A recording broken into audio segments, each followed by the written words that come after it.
Hi అండి. నమస్తే. ఎంతో ఈజీగా ఇంట్లోనే తక్కువ మసాలాలతోనే దమ్ బిర్యానీ ఎలా చేయాలో చెప్తాను చూడండి. చాలామంది అనుకుంటారు, అయ్యో! దమ్ బిర్యానీ చేయడానికి చాలా మసాలా ఐటెమ్స్ ఉండాలి అనేసి. అలా ఏం కాదండి. మన ఇంట్లో ఉన్న వాటితోనే మనము చాలా చక్కగా దమ్ బిర్యానీ చేయొచ్చనమాట. ముందుగా ఒక 7 ఉల్లిపాయలని తీసుకోండి. తీసుకొని దాన్ని ఇలా కట్ చేసుకోండి. ఇలా స్లైసెస్‌లా కట్ చేసుకుంటే ఆనియన్ మనము ఆయిల్‌లో వేపినప్పుడు పొరలు పొరలుగా వస్తదనమాట. ఇగోండి ఇలా కట్ చేసుకోండి. ఇప్పుడు కడాయి తీసుకొని అందులో ఆయిల్ వేసుకొని ఆనియన్స్‌ని వేపుకోండి. ఇలా బ్రౌనిష్‌గా వేయించుకుని ఉండండి.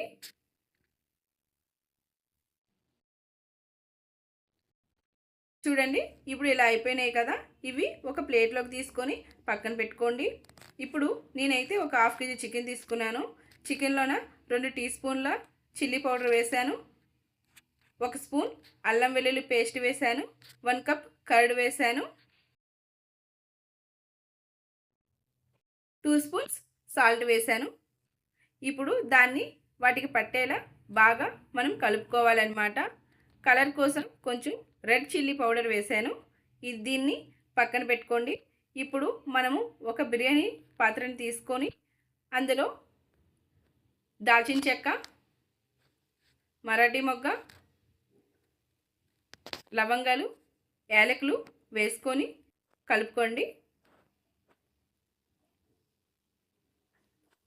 ఇప్పుడు అందులో 2 స్పూన్స్ బిర్యానీ మసాలా, 1 స్పూన్ గరం మసాలా,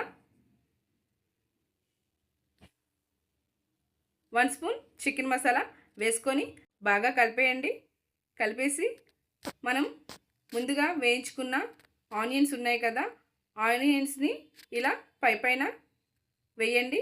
వేసాక మనం ఆనియన్ని వేపిన ఆయిల్ ఉంది కదా, ఆయిల్ని పైన వేసేయండి. నేనైతే హాఫ్ కేజీ రైస్ తీసుకున్నాను. తీసుకొని నానబెట్టేశాను. పావుగంట ముందు నానబెట్టేయాలన్నమాట. ఇప్పుడు ఒక పాత్రని తీసుకొని ఆ నానబెట్టిన బియ్యాన్ని ఉడికించుకోవాలి. ఆ రైస్లో కొంచెం నెయ్యి, లవంగం, యాలక్కాయ వేసి వదిలేయాలి. ఇప్పుడు మనం ఇప్పుడు ముందుగా కలుపుకున్న చికెన్ ఉంది కదా, ఆ చికెన్ని మనం ఇప్పుడు ఉడకబెట్టుకోవాలన్నమాట.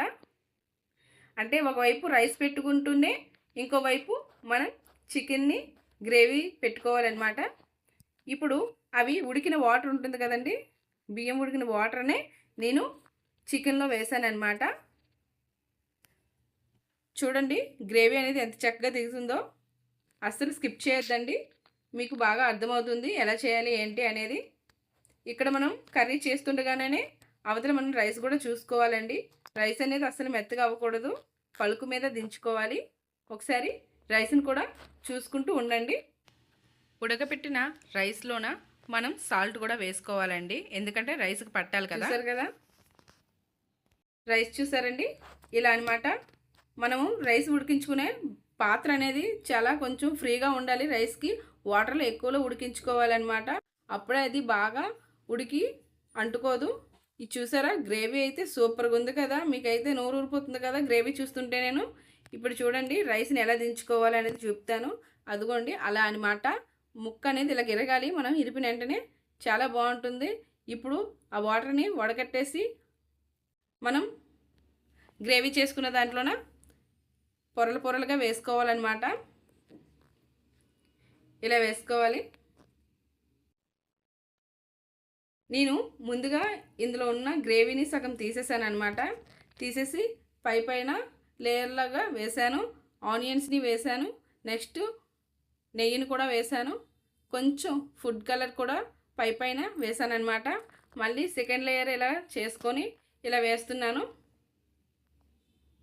సేమ్ యథావిధిగా అలాగే వేసాను అనమాట. కలరు కొంచెం గ్రేవీ వేసాను.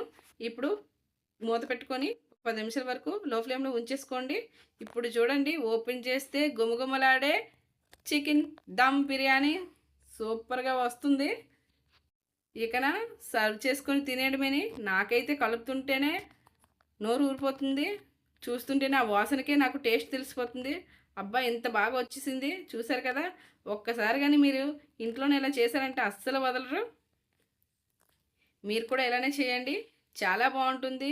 దమ్ బిర్యానీ చేయడానికి బాబోయ్! చాలా ఖర్చయిపోతుంది. నేను వండను అనేసి అనుకోకండి. చాలా ఈజీగా అసలు శ్రమ అనేదే ఉండదు. చాలా బావుంటుంది. చూసారు కదా! ముక్క చూస్తుంటేనే ఎంత ఎంత వేగంగా తినేద్దాం అన్నట్టు ఉంది. ఇప్పుడు ఒక ప్లేట్‌లోకి సర్వ్ చేసుకొని నేనైతే కూర్చొని తినేస్తానండి. చూసారా? చూస్తుంటేనే మీకు కూడా నోరూరిపోతుంది కదా! అలా ఉంటుంది మరి. అందుకనే ఒకసారి మీరు కూడా ట్రై చేయండి.